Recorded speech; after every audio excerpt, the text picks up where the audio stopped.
Indian ফুটবলে update নিয়ে আবার হাজির হয়েছি। আজ কথা বলতে চলেছি ইমাম ইস্ট বেঙ্গল এফসিকে নিয়ে। হ্যালো বন্ধুরা, welcome to my channel Maidan news 10। Maidan news 10-এ আপনাদের সকলকে স্বাগত জানাই।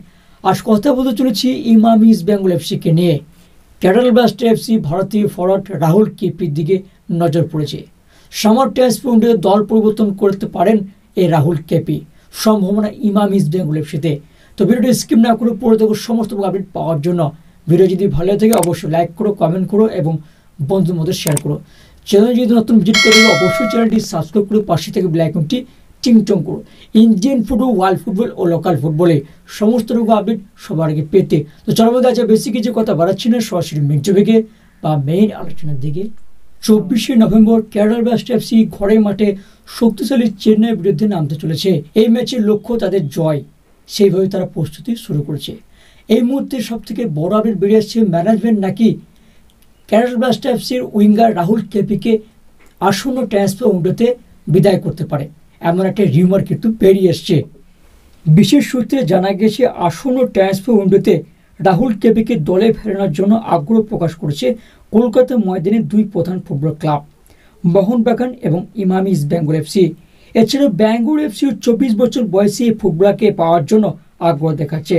কেরালা ব্লাস্টারের চুক্তি আগামী বছরের মে মাস পর্যন্ত রয়েছে, তবে ম্যানেজমেন্টের সূত্রের খবর আগামী ট্রান্সফার উইন্ডোতে তাকে বিদায় করতে চলেছে। রাহুল কেপি বর্তমান ফর্ম এবং প্রতিভা তাকে আইএসএল অন্যতম জনপ্রিয় খেলোয়াড় করে তুলেছে। সাইডলাইন থেকে ড্রিবলিং, ক্রসিং এবং উইংয়ের উপর তার দক্ষতা তাকে একটি গুরুত্বপূর্ণ অস্ত্র বানিয়েছে।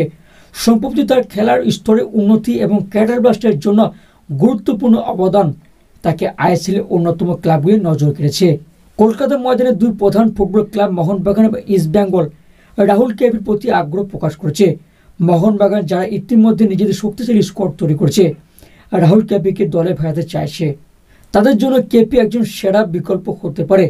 বিশেষ সূত্রের মারফত খবর, এমন সময় যখন তাদের কিছু মূল খেলোয়াড় আঘাতে ভুগছেন, ইস্ট বেঙ্গলে একইভাবে রাহুল কেপি তাদের স্কোয়াডে দেখাতে আগ্রহী, কারণ তারা দলে আক্রমণভাগ নতুন শক্তি আনতে চাইছে।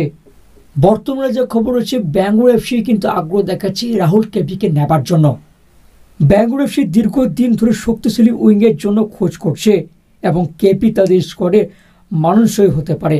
আগামী ট্রান্সফার উইন্ডোতে কেরালা ব্লাস্টারের জন্য অত্যন্ত গুরুত্বপূর্ণ হতে চলেছে। যদি রাহুল কেপিকে হারায় তবে তাদের আক্রমণভাগে বড় ব্যবধানে পরিবর্তন আসতে পারে।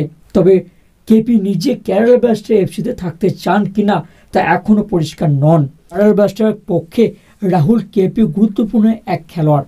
তার গতিশীল এবং প্রতিপক্ষের রক্ষণ ভাঙার ক্ষমতা তাকে দলের জন্য অপরিহার্য করে।